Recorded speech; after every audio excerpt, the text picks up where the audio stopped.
Assalamualaikum warahmatullahi wabarakatuh. Waalaikumsalam warahmatullahi wabarakatuh. Bertemu kembali dengan saya, Ino Podcast Channel.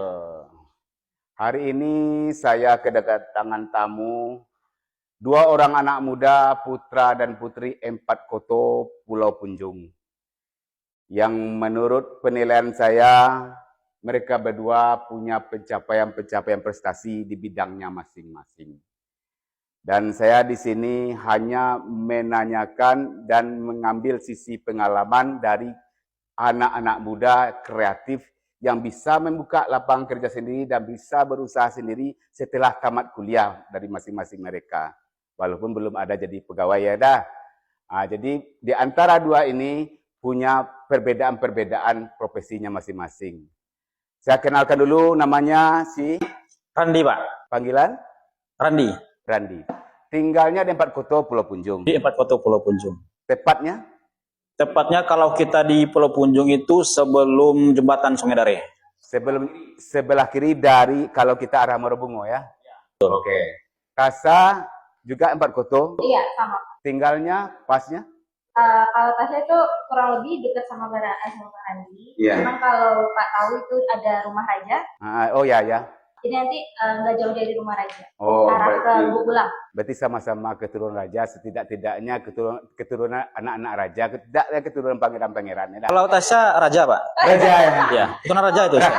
Keturunan raja tuh, serius. Betul? Iya. Aduh, Masya Allah. Ya, hari ini saya akan menanyakan cuman yang ringan-ringan saja. Karena ini adalah podcast pemula. Kita mencoba menanyakan dari tamu yang saya undang. Untuk pertama sekali sebelum pertanyaan menuju ke Randi, duluan kita tanyakan sama anak gadis kita ini, Tasa, untuk membicarakan, mengungkapkan sebuah ide ini. Pekerjaan itu Tasa kan sekarang kan lebih sering dipanggil orang untuk MC kan, yang Bapak tahu ya, MC, siap itu apalagi pembawa-bawa acara, protokol ya.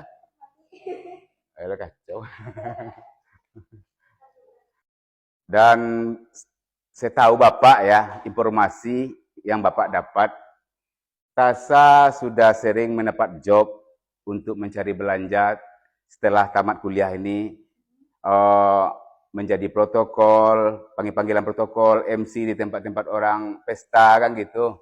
Jadi selain dari itu, apa saja kira-kira pekerjaan sehari-hari yang untuk menopang hidup sendiri tanpa membebani orang tua. Ya. Kalau saat ini sih mungkin udah kurang lebih terhitungnya 2 bulan ya Pak. Iya. Baru desain tuh. Sebelumnya kan Tasya masuk di BNI ya, itu marketing bagian marketing.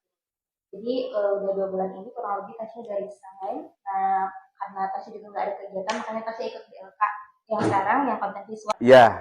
Itu buat melatih atau buat ningkatin branding Tasya juga lah gitu, karena kan biasanya ada job kayak Bapak bilang MC gitu kan.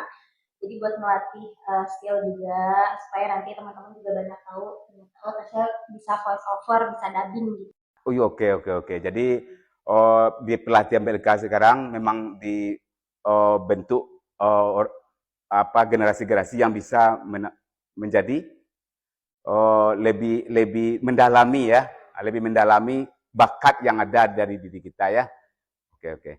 Jadi niat Tasa sekarang setelah tamat dari konten visual ini udah dapat sertifikat ijazah apa namanya kan. Jadi itulah nanti untuk pendukung untuk usaha-usahanya, melanjutkan usahanya. Oke. Itulah jadi Tasa berkeinginan mengisi waktu kosong walaupun kita tamat di mana? Tasya lulusan S1 di Bung Hatta, jurusan ilmu hukum. Oh, ilmu hukum jauh beda dari bakat sekarang ya. Ya, boleh. Jadi menjelang cari peluang, memanfaatkan waktu kosong. Oke, sip. Sekarang Bapak beralih dulu ke pertanyaan ke si Randi. Randi seorang anak muda, umur sekitar 30-an ya. Sekitar 30-an, jomblo ya. Jomblo ya. Jadi yang saya tahu Bapak, yang informasi yang Bapak dapat, Randi punya usaha dan punya keahlian katanya, keahlian di Beckham ya, dan usaha di kopi herbal ya.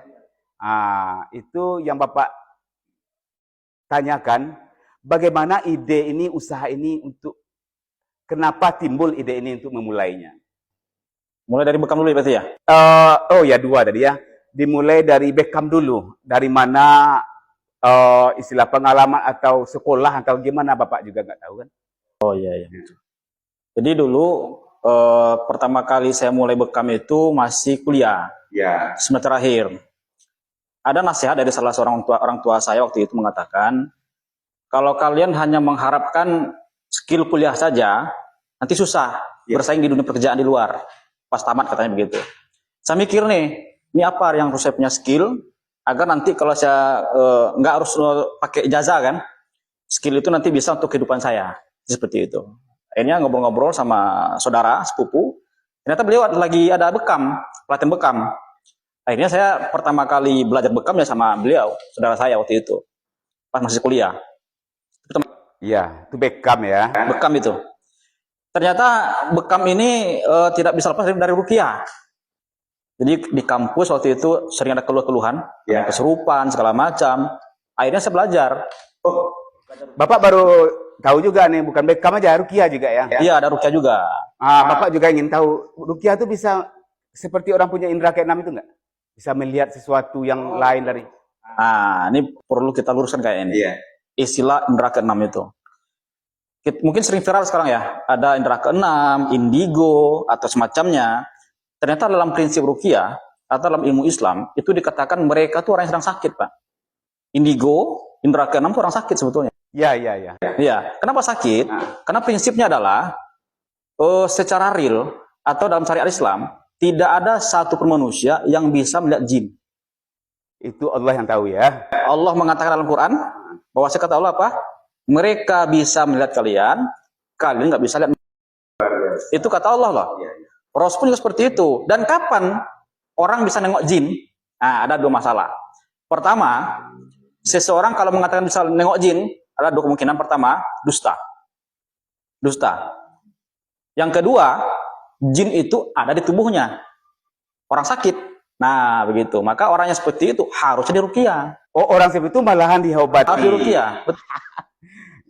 Jadi berarti menurut Randi ya, kita... Bukan, itu menurut para ulama. Oh, para ulama ya. Para ahli-ahli ruqyah seperti itu prinsipnya. Berarti indigo itu udah seperti perumpamaan sakit gitu ya, perumpamaan sakit. Tapi nanti didengar sama orang indigo tuh nggak enak. Ya. Itu penilaian dari cara ulama berbicara gitu ya. Sakit maksudnya adalah tanda kutip ya. Bukan sakit yang negatif tidak. Cuman itu perlu diobati sebetulnya. Itulah yang saya tahu ya sama ini gitu. Begitu. Jadi Bapak mungkin tidak terlalu jauh untuk menanyakan seperti itu. Itu sudah di luar Bapak mencerna itu kan. Boleh juga itu, cuman Bapak mau nanya berarti dari prinsipnya seperti itu gitu. Jadi profesi yang kedua kok bisa dua ya gitu ya. Langsung jual herbal sekali. Herbal ini dari mana? Oh iya. Wah, ini sebetulnya kalau kita runut nih agak panjang sebetulnya. Jadi kenapa saya ingin jadi peruqyah dan pembekam? Masa bekam dulu ya awalnya. Dari pembekam awalnya, lalu ternyata mesti di korelasi atau di collab dengan ruqyah ternyata. Karena di lapangan seperti itu. Nah, awal mulanya apa? Ya seperti yang pernah saya sampaikan, mungkin di beberapa video saya sampaikan ada ya seperti itu ya. Apa namanya? Khairun nas anfa'uhum linnas. Oke. Sebaik-baiknya manusia yang bermanfaat bagi manusia lain. Itu salah satunya, Pak. Alasan saya itu hadis. Itu awal kali alasannya, itu pertama kali alasan saya kenapa saya mau jadi pembekam dan peruqyah. Dan faktor yang pendorong saya ambil itu adalah karena waktu itu saya bergerak di sebuah apa istilahnya itu ya. Di kampus saya juga aktif waktu itu di organisasi dakwah. Ada seperti itu. Dan di dunia nyata pun, ya waktu itu juga ada. Saya ikut yang seperti itu. Sehingganya itu saya kira dengan saya bergerak di ruqyah dan bekam, itu bisa menyampaikan dakwah pada banyak orang. Seperti itu. Oke. Yang herbal tadi belum sampai. Ya, balik aja langsung kita cut aja, potong udah sampai ke bekam sama ruqyah sudah. Nah, jadi kopi yang dijual sampingan itu sekarang pada intinya aja apa manfaat dan beda sama kopi yang lain? Kenapa saya punya ide bikin kopi herbal waktu itu? Saya kan belum lama ini baru pulang dari pesantren. Ya. Tahu ya? Pesantren waktu itu selama 3 tahun. Pas pulang, selama saya pesantren, saya sering ngobrol, pesantren tanda kutip ya. Iya. Waktu pesantren itu saya sering ngobrol sama kawan-kawan. Kita kan gak dapat kopi di situ. Ya. Pesantren itu. Mikir nih. Sampai kita ngobrol-ngobrol, ngopi itu gini loh manfaatnya, gini loh ngerinya, gini loh efek sampingnya segala macam. Saya mikir, gimana bisa ngopi, tapi nyehatin. Ngopi bikin sehat. Ya, asalnya kan sama dengan kopi. Nah, jadi realitas sekarang, banyak kopi itu yang kita tahu ya, bikin asam lambung lah, inilah. Betul. Betul. Jadi ternyata setelah saya cari-cari idenya, ketemu ada sebuah kopi dinamakan kopi herbal. Dan ada juga brandnya itu Pak, ada brandnya itu. Kita nggak nyebut brand di sini ya, karena kita nggak di endorse. Jadi nggak tahu supaya brand aja. Jadi saya pakai sebuah brand dari kopi herbal ini, maka saya racik sendiri. Takarannya saya coba-coba, cara penjualannya bagaimana, bersaing dengan kopi-kopi yang ada sekarang. Street coffee sekarang banyak gitu. Nah, Ada manfaatnya nggak kira-kira? pasti Pak, pasti. Kopi, ada nama kopi saya itu, ada nama kopinya Miracle. Ya. Jadi itu terdiri dari 10 herbal dalamnya. Ada kopi, ada 10 herbal. Pemanis itu bukan gula pasir. Pakai gula aren, stevia, dan madu. Jadi langsung saset gitu ya? Saya yang saset. Jadi takaran sudah ada langsung di sana, tinggal airnya lagi. Dan bagaimana takaran esnya, cupnya ukuran berapa, itu udah diatur semuanya. Gitu. Oh, berarti kopinya itu udah diproduksi dalam bentuk saset, udah bisa dipasarin gitu? Udah bisa. Memang ada brandnya itu, ada brandnya. Ya boleh. Tasa juga boleh bantu Bapak nanya yang keinginan tahu sama-sama ya masalah herbal nih ya. Ada brandnya itu namanya kopi Miracle, ada juga namanya kopi Honeymoon. Ya. Kenapa Honeymoon? Ya kopi Honeymoon ini kalau dikombinasikan dengan kopi lain, ada nama kopi itu adalah kopi ginseng kolagen, dikombinasikan itu jadi kopi strong Pak. Untuk orang suami istri, itu bisa. Nggak hanya suami istri, juga stamina untuk sehari-hari. Misalnya kita bekerja berat, bisa minum kopi itu. Oh jadi ada khasiat-khasiat ya? Bahkan kopi ini diklaim bisa menyembuhkan asam lambung, vertigo, apalagi kalau kita badan capek-capek, pegal-pegal bisa insya Allah. Oh ada jenis-jenis penyakit tertentu yang bisa dibantu begitu ya, bukan mengobati, dibantu ya? Bantu betul. Kalau mengobati kan udah ada tempat orang menjual pengobatan. Ya betul. Segala macam. Ya. Berarti membantu meringankan ya. Okay. Jadi memang dalam kopi herbal memang istilah para herbalis itu ya, karena kan di apa namanya, diatur oleh herbalis. Jadi memang menyembuhkan Pak, insya Allah. Jadi kita itu, ya ini nggak enak kita bahas masalah itu ya. Jadi intinya kopi herbal itu insya Allah menyembuhkan. Menyembuhkan. Apapun jenis penyakitnya membantu gitu ya. Bahannya dari kopi juga ya sebetulnya ya. Kopi, ada campuran herbal-herbal pilihan. Dari daun-daunan gitu. Daun-daunan, biji-bijian. Rasa hampir sama nggak sama kopi? Rasa bisa diadu. Bisa sama dengan kopi gitu. Jangan nanti bilangnya kopi tapi rasanya bukan kopi. Bapak pernah minum kopi ini nggak? Misalnya kopi gula aren, kopi susu. Mirip seperti itu rasanya. Tapi kadang ada rasa-rasa herbalnya begitu. Oh, itu kan sudah lengkap. Oh, berarti pertanyaan kita nggak panjang-panjang karena ini waktu sudah mau sholat asar juga ya. Kebetulan kita bawa tamu terlambat datang, kita sama-sama terlambat ya. Jadi sekarang si Randi, cuman pertanyaan itu aja. Bisa nggak menampung tenaga kerja lain untuk dibantu untuk penjualan atau jenis apa? Menjualnya terakhir nih ya. Penjualnya menunggu di rumah atau dari mulai COD atau mulai dipasarkan door to door ke rumah-rumah. Ada penawaran nggak? Kalau awal kali saya mulai itu saya door to door dulu. Saya posting di media sosial. Banyak ada yang mesen berapa, baru saya buka ininya. Jadi sekarang Bapak potong karena waktu yang menghukum. Masuk konten media sosial yang ada pelatihan di BLK sekarang ini meningkatkan cara dan trik pedoman untuk penjualan affiliate-nya ya. Salah satunya itu.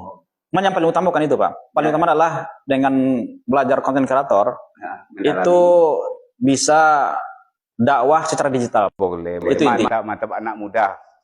Oke. Jadi sekarang pertanyaannya Bapak merasa udah lengkap karena waktu yang menghukum kita. Jadi closing segmen dari Tasya, silahkan untuk penutup acara, silahkan closing segmennya.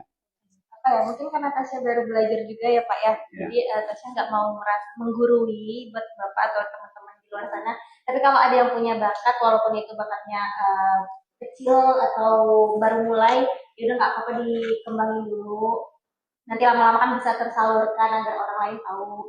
Kita kan di sini juga belajar juga ya. Iya. Sama Tasya juga masih belajar di sini. Jadi buat teman-teman jangan malu untuk memulai, coba aja dulu. Berarti Tasya bertambah yakin dan bertambah rasanya bertambah yakin, percaya diri, dan setelah selesai dari konten ini bisa branding orang yang ayo ini kita udah ada pelatihan ini, udah lengkap gitu. Bareng-bareng aja gitu ya. Oke Tasya, jadi sekarang closing statement dari Randi. Kalau saya sih gini Pak, selagi muda tetap berjuang. Oke. Tidak pernah stop. Oke, mantap. Semuanya jomblo ya.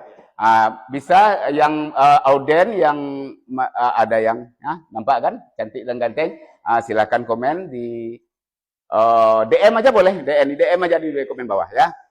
Terima kasih. Sampai di sini dulu perjumpaan kita, karena awal dari podcast kita masih dalam pendidikan nih, konten visual BLK Dharmasraya. Assalamualaikum warahmatullahi wabarakatuh. Waalaikumsalam warahmatullahi wabarakatuh.